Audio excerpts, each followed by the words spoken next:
some of the things, sorry, I got caught up in the chat room over there. Some of the things that I was saying last night. One person did ask for me to, someone did email me a very lengthy email, and it was a very good email, but it was lengthy. And they said that I should clarify what I was saying last night. And I think the conversation, sometimes we go so far into a conversation that it's easy to get lost in, or if you don't get the entire thing, you won't have the context of the beginning. But I want to make something very clear. When I say, um, first of all, let's start with Hillary Clinton. Um, and the issue, where's my phone? I have to reach out behind me at myself and get the phone in a minute, so I'll get it. But where's the best place to start? And I don't want to spend too much time because we did about 45 minutes solid, if not an hour solid, on this last night. But let's talk about this fighting fire with fire, not giving them an inch, not, never caving, take from them everything, that type of mentality.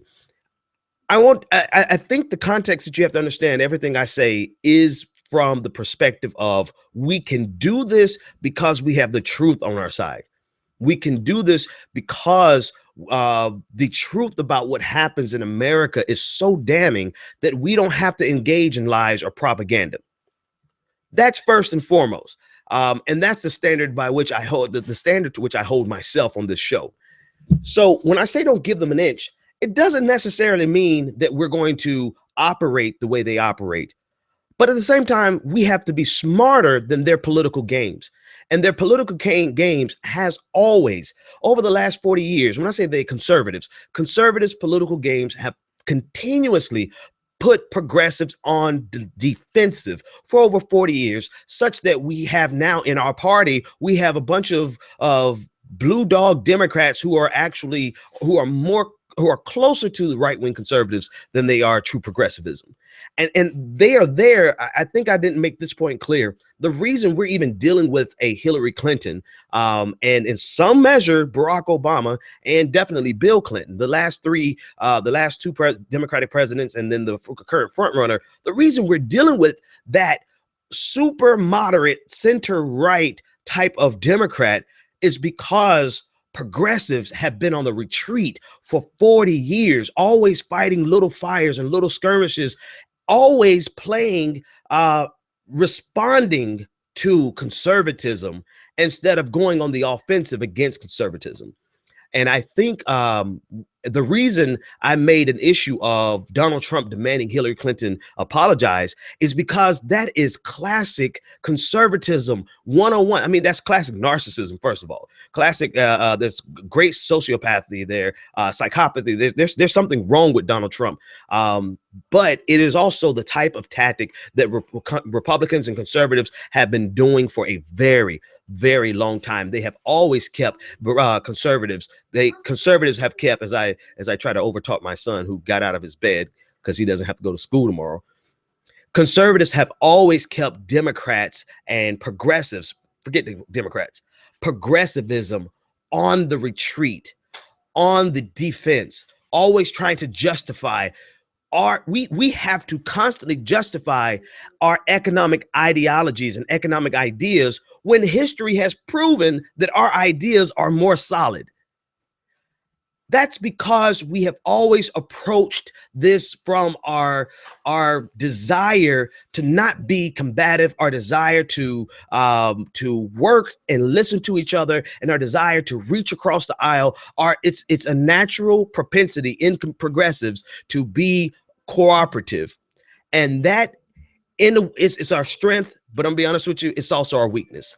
It is our strength and it is also our weakness, and we have to be mindful of that. So with Hillary Clinton, I'm not saying that anyone excuse her, depending on who depending on how deep you go into what she said. Some people call it a straight out lie, and then some people say that it was just a half truth at best.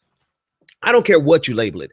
We're not defending her lie. We're not defending her half truth. We're not defending her technique. What I am defending, and what I am saying adamantly, and I'll say it again and again and again, we will not apologize until they apologize for all of the lies that have been promulgated to the detriment of America and human society. I mean, the lies that they perpetuate about global warming, the lies that they perpetuated about Planned Parenthood. I mean, we as a fighting tactic, we will not, absolutely will not apologize and operate on their terms. More importantly than anything else, we will not allow the national conversation to be dictated by their demands.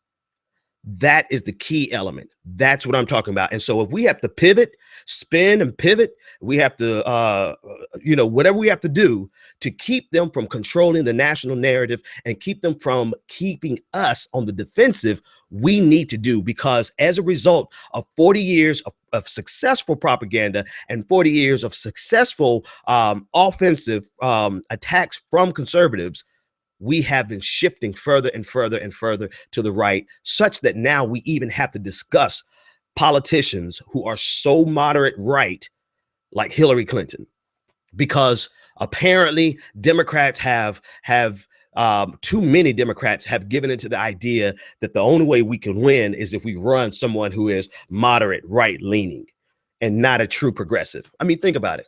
Really, really answer me this. When's the last time we had a true progressive Democrat in the White House? It's been a very, very long time. So no, we don't operate in lies. We don't defend her lie. But I tell you what we don't do. We don't give them an inch, and we don't give them the opportunity to dictate to us what the national conversation will be, especially for me, especially when the lies that they perpetuate and the lies that they promulgate, more than perpetuate, promulgate, are so detrimental. Anyway, so moving on. I'm sure there'll be some more questions and arguments about that, but that's my story and I'm sticking with it.